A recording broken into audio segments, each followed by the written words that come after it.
ভাইয়া কম টাকায় ডিসকাউন্ট করে দেন, আপনার 2 লাখ টাকা পেমেন্ট না, এটা তো আমরা পারবো না, আমরা 20,000 টাকায় করতে চাই। এই মাইন্ডসেট থেকে কবে বেরোবে আমি জানি না। আয়ুব বাচ্চু তো ফ্রাস্ট্রেটেড হয়ে একটা শোতে বলেছেন বিষও ফ্রিতে পাওয়া যায় না, কিন্তু গান ফ্রিতে শুনতে চাই।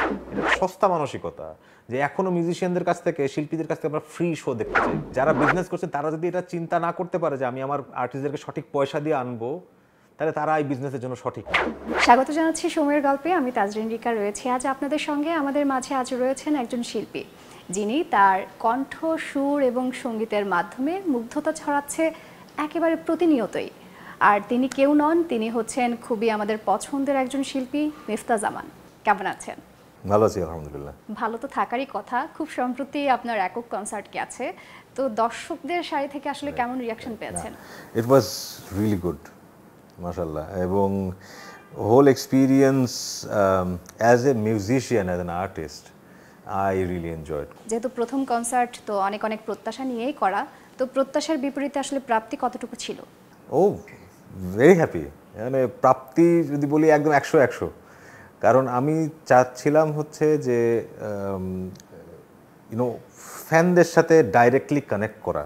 Just my fans, just the people who love my song, who have been loving my song for a very long time, তাদের সঙ্গে গল্প করা, একদম প্র্যাকটিক্যালি গল্প করা এবং তাদের গল্পের ছলে গান করা, এই জিনিসটা অনেকদিন ধরে চাচ্ছিলাম। এবং এটার যে আনন্দ, সেটা আসলে বলে বোঝানো খুব মুশকিল। আমাকে খালি মানুষজন সামনে একদম ফ্রন্টে পারফর্ম করতে দেখেছে, বাট এই যে পাশ থেকে যে যারা বাজিয়ে গেল পুরাটা, তারপরে যারা হচ্ছে যে আমার পুরো অনুষ্ঠানটা আয়োজন করলো, যে ফিনিক্স কমিউনিকেশন যে আয়োজন করলো, প্লাস মাই টিম যারা আমার ডাইরেক্ট ইসে যারা কাজ করেছে, আমার কমিউনিকেশন ম্যানেজার, আমার ব্যান্ড ম্যানেজার, তারা যারা কাজ করেছে, they all gave it all. জবের পাশাপাশি প্রস্তুতির জন্য কতদিন সময় নিয়েছে? আমার প্রফেশন যেটা, মানে অ্যাজ ইন প্রফেশন, দুটোই প্রফেশন, কিন্তু এই দিনের যে জব 9টা থেকে 5টা যে জব, সেই জবের প্রফেশন হচ্ছে ট্রেনিং অ্যান্ড ডেভেলপমেন্ট। সো ওটাও কিন্তু গলার উপরেই নির্ভরশীল। আমাদের প্র্যাকটিস দেখা যাচ্ছে দিনের বেলা আমরা প্র্যাকটিস কখনোই করিনি, আমরা প্র্যাকটিস করতে চাই রাত্রেবেলা। তা সারাদিন অফিস করে তারপরে এসে প্র্যাকটিসে বসা, গলা থাকে টায়ার্ড, শরীর থাকে টায়ার্ড, ঘুম পায়, ভীষণ রকম ঘুম পায়। তো ওই অবস্থাতেই ওই শরীর নিয়ে, ওই গলা নিয়ে প্র্যাকটিস করতে হয়েছে আমাকে। তো we took a long time of preparation. আমরা প্রায় 3 মাস ধরে কাঠখড় পোড়াতে হয়েছে। অনেক more than 3 months we have been preparing ourselves, because ওই যে গানগুলোকে প্রপারলি তোলা। কারণ এখানে এসে অডিয়েন্স যারা ট্রু ফ্যান, যেমন আমি শোয়ের একটা এক্সপিরিয়েন্স বলি, ভালো থেকো গানটা যখন করছি, একদম অডিয়েন্স থেকে স্ট্রেইট রিকোয়েস্ট আসলো যে তবলাটা কিন্তু থাকা লাগবে। তো ওই যে তারা কানে যেটা শুনে এসছে, যে আবদার, অ্যাবসলিউটলি, আই লাভড ইট। হ্যাঁ, প্রত্যেকটা আবদার আমার কাছে মানে ভীষণ ভালো লেগেছে। আমার আফসোসও রয়ে গেল যে প্রাপ্তি শূন্য গানের রিকোয়েস্ট ছিল, করতে পারিনি। ইচ্ছের গল্প গানের রিকোয়েস্ট ছিল, করতে পারিনি। তারপরে একটু ডিপ্রেশনের গানের রিকোয়েস্ট ছিল, করতে পারিনি, করা যায়নি। যখন স্টেজে পারফর্ম করতে যাবেন, তখন কি আপনার মধ্যে কিছুটা নার্ভাসনেস, না হলে একটা চ্যালেঞ্জিং মনে হয়নি? আমার একটা এক্সাইটমেন্ট, একটা মানে ভালো হবে না খারাপ হবে। যেমন আই ওয়াজ ভেরি ওয়ারিড যে আমার 2-2.5 ঘন্টা গান গাবো, গলা ঠিক থাকবে তো? সো গলার জন্য অ্যাবসলিউট টেনশনে ছিলাম ওটা নিয়ে। তারপরে অডিয়েন্স এনজয় করবে কিনা, এটা একটা জিনিস ছিল। তো ফার্স্ট সং গাওয়ার পরে প্রথম গানটা গেলাম হচ্ছে কষ্টগুলোকে শুকোতে দেনা। তারপরে যখন শিহরণ শুরু করলাম, তারপরে যখন অডিয়েন্স রিকোয়েস্ট করা শুরু করলো, শিহরণ আবার শুনতে চাই, আবার অ্যাকোস্টিকবার শুনতে চাই। আমার মিউজিশিয়ানরা তারাও বলছে ব্যাস হয়ে গেছে, এখন লেটস এনজয়, আর কিছু নাই। তো আপনার ফার্স্ট অ্যালবামের গান ছিল চির অধরা, আর এবারের কনসার্টের নামও হচ্ছে অধরায় আরেকবার। নামকরণের ক্ষেত্রে কি আপনার নিজের কোনো হাত ছিল কিনা? অ্যাকচুয়ালি টিম নির্ধারণ করেছে, আমি নির্ধারণ যতখানি। আমরা যেটা প্রথমে চিন্তা করেছিলাম যে মিফতা জামান ওয়ান্স এগেইন, আচ্ছা, কিন্তু পরবর্তীতে দেখলাম ফিনিক্স কমিউনিকেশন তারা এই নামটাকে প্রপোজ করেছে, অধরায় আরেকবার। তো ব্যাপারটা হলো যে এই নামটা যখনই আমার অফিসের কলিগ বা বাসায় বন্ধু বান্ধব যার কাছেই বলেছি, সবাই শুনে একটা কথা বলেছে, নামটা খুব সুন্দর হয়েছে। তো এই নামটা সবার তো ভালো লেগে গেল, তখন আমি চিন্তা করলাম যে হ্যাঁ, this is the perfect name. এমনিতে চির অধরা নিয়েও তো আপনার একটা গল্প রয়েছে। এটা মেকিং থেকে শুরু করে, সুর তোলা থেকে শুরু করে, সবটাই একটা গল্পের মধ্য দিয়ে আসলে দর্শকের কাছে এটা প্রেজেন্ট হয়েছে। চিরধরা এই গানটা যখন আমরা প্রথম তুষার ওই ব্র্যাক ইউনিভার্সিটিতে রেসিডেন্সিয়াল ক্যাম্পাসে বসে এই জিনিসটা লেখে এবং একটা বেঞ্চে বসে বেঞ্চে বসে তুষার এরকম ওই অ্যাকচুয়ালি তখন আকাশে ভর্তি চাঁদ, এরকম পূর্ণিমার চাঁদ তখন চলছিল। তো গানের লিরিক্সটা লিখে আমার কাছে এসছে। তা আমরা একটা খুব স্পন্টেনিয়াসভাবে একটা সুর বের হয়ে গেছে। তো তখন লিরিক্স কিন্তু ডিফারেন্ট ছিল, বিশেষ করে অন্তরার জায়গাটা। এখন যে অন্তরার জায়গাটা যে আছে যে তোমার চিরচেনা পথের এই সীমা ছাড়িয়ে, তখন এই লিরিক্স ছিল না। লিরিক্স ছিল ডিফারেন্ট, সুর ছিল এখনকার, যে এখন যে সুরটা আছে সেটাই ছিল। তা আমরা গান মোটামুটি রেডি করলাম, খুব ভালো হলো। আর কিছুদিন পর, আফটার 15-20 ডেজ, আমি হঠাৎ করে তুষারকে বলছি, তুষার লিরিক্সটা না একটু চেঞ্জ করা দরকার, এটা ঠিক কানেক্ট করে না। তুষার বললো আচ্ছা ঠিক আছে, লিরিক্স চেঞ্জ হলো। লিরিক্স চেঞ্জ হওয়ার পরে ওই সুরটা যাচ্ছে না, ঠিক আছে ডিফারেন্ট সুর করি, ডিফারেন্ট সুর করে বসালাম।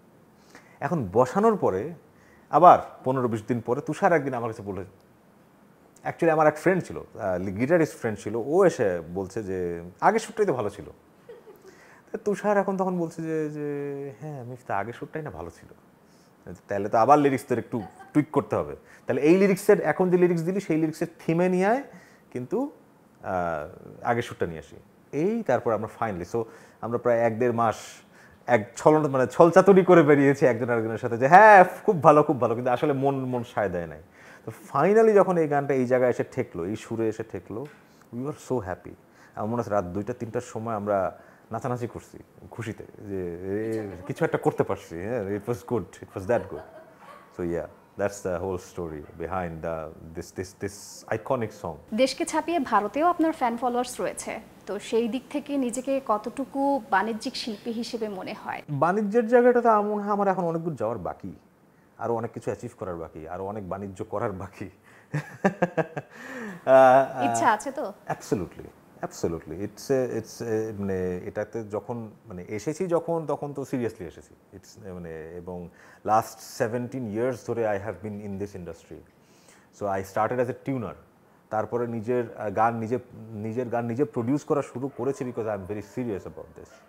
So yes, absolutely. এবং বাণিজ্যিকভাবে ভালোবাসা পেলাম, এটা একটা বড় আস্থার জায়গা, যেন মানুষ আছে, হ্যাঁ, যারা গান শুনছে, তারা বিল্ড আপ হয়ে গেছে, মানুষজন শুনছে না শুধু, তারা ভালোবাসছে। তো এই যে এই জায়গাটা যখন আমি ফিল করতে পারি, তখন কনফিডেন্সটা একটু মানে ন্যাচারালি বেশি থাকে। সো আলহামদুলিল্লাহ। তো আমি বলবো যে হ্যাঁ, এখন অনেক দূর যাওয়ার বাকি। That means I C a lot of things that I have to achieve. তো লেগে থাকবো ইনশাআল্লাহ। আমি বলবো যে বাংলাদেশ, ইন্ডিয়া, এই দুটো জায়গাতেই মানে যে ভালোবাসাটা পেলাম, ইন্টারেস্টিংলি শ্রীলঙ্কা থেকেও, হ্যাঁ, শ্রীলঙ্কা থেকেও কিছু মেসেজ পেয়েছি আমি, যেটা খুব আমার কাছে অসম্ভব ভালো লেগেছে, বিকজ ওখানে কিন্তু বাংলা ভাষাভাষী কেউ নাই তেমন। যারা মেসেজ করেছেন তারা বাংলা ভাষাভাষীর তেমন কেউ না, বাট দে লাভড মাই সংস। এটা একটা বিরাট বিরাট প্রাপ্তি ছিল আর কি। বাহিরের থেকে অনেক অনেক শিল্পী আমাদের দেশে পারফরমেন্স করে যাচ্ছে, এবং দর্শক অনুরাগীদের দিক থেকেও অনেক অনেক সাড়া পাচ্ছে। এতে আপনার কাছে কি মনে হয় একজন শিল্পী হিসেবে, যে আমাদের দেশীয় শিল্পী যারা রয়েছেন তারা কি কিছুটা পিছিয়ে যাচ্ছে না, কিংবা তাদের সুযোগটা কি কমে যাচ্ছে না? পেয়ে যাচ্ছে। এখন ব্যাপারটা হলো, ব্যবসায়িক দিক থেকে চিন্তা করলে পরে যারা ইভেন্ট অর্গানাইজ করে, তারা চিন্তা করে আমরা বিজনেস কোথাও করতে চাই আর কি। আমাদের দেশের যারা মিউজিশিয়ানরা আছে, ভেরি গুড মিউজিশিয়ানস আছে, হ্যাঁ, খুবই ভালো, যারা মানে গাওয়া থেকে শুরু করে করার। এবং গাওয়াটা তৈরি হবে কখন, যখন এখানে সেই পরিমাণ গুরুত্বটা দেওয়া হচ্ছে।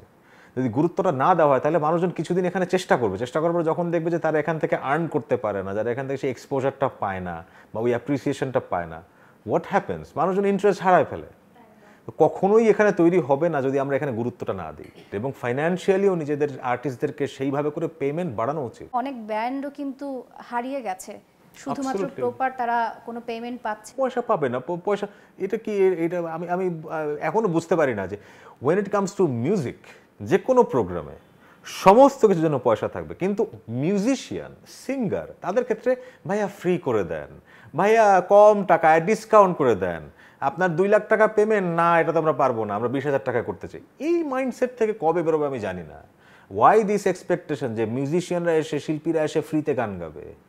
এই মানে আয়ুব বাচ্চু তো ফ্রাস্ট্রেটেড হয়ে একটা শোতে বলেছেন, বাচ্চু ভাই, যে মানে মানে মরার বিষও ফ্রিতে পাওয়া, কি বিষও ফ্রিতে পাওয়া যায় না, কিন্তু গান ফ্রিতে শুনতে চাই। এক্স্যাক্টলি এই ডায়ালগটা উনি বলেছিলেন।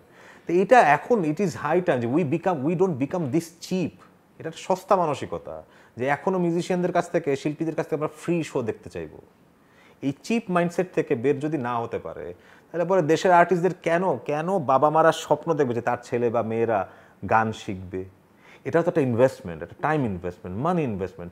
বাবা মারা কেন বাচ্চাদেরকে গান শেখানোর জন্য চেষ্টা করবে? কোপাশের দেশ ইন্ডিয়াতে বাবা মারা তাদের ছেলে মেয়েদের গান শেখানোর জন্য ইন্টারেস্টেড ফিল করে, বিকজ শিল্পীরা যখন শিখে, যখন সেটার যেটা এটা তো আউটপুট আছে, income source, of course income source, and সেটা কেন ভাববে না? আমার তো সাস্টেনেবল হওয়ার চিন্তা করতে হবে। হ্যাঁ, এখান থেকে অনেকে ঝরে যাবে, অফকোর্স ঝরে যাবে, বাট তারপর আজকে ক্রিকেটে ছেলেমেয়েরা ক্রিকেটে ইন্টারেস্টেড হচ্ছে কেন? বিকজ ক্রিকেটে সেই পয়সাটা দেখতে পাচ্ছে সবাই। হ্যাঁ, তো যে কারণে বাবা মারা চিন্তা করছে ঠিক আছে ছেলেকে ক্রিকেট শিখাই। একটা জেনারেশনকে তো সেই শ্রমটা দিতে হয়েছে। হ্যাঁ, আমাদের ক্রিকেটের যারা এর আগের জেনারেশন যারা ক্রিকেট খেলে গেছেন, তারা তো কষ্ট করে গেছেন, তারা সেই স্যাক্রিফাইসটা করে গেছেন।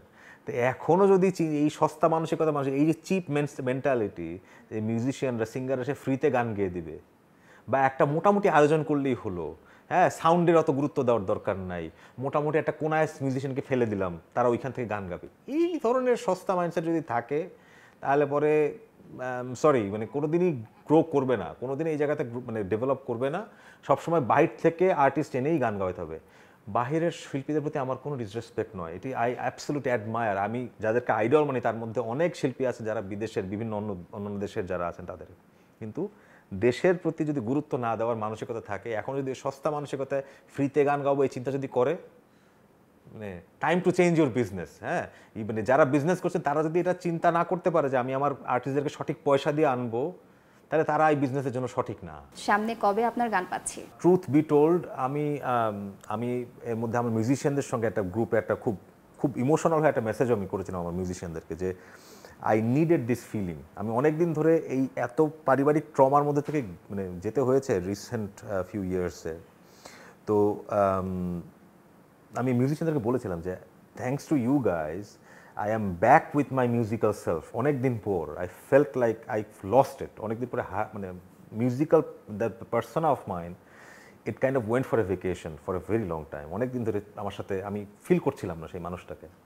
তো thanks to this show, thanks to the contribution of my musicians, আমি এখন I feel that I'm back and I want to regain that person of mine. আমার ওই মিউজিক্যাল সেলফটাকে, মিউজিক্যাল ওই সত্তাটাকে আবার ফেরত নিয়ে আসা, রেগুলারলি চর্চার মধ্যে থাকা, রেগুলারলি গান রিলিজ করা, স্টুডিওতে আবার রেগুলারলি বসা, এই জায়গাটাতে ফেরত যেতে হবে।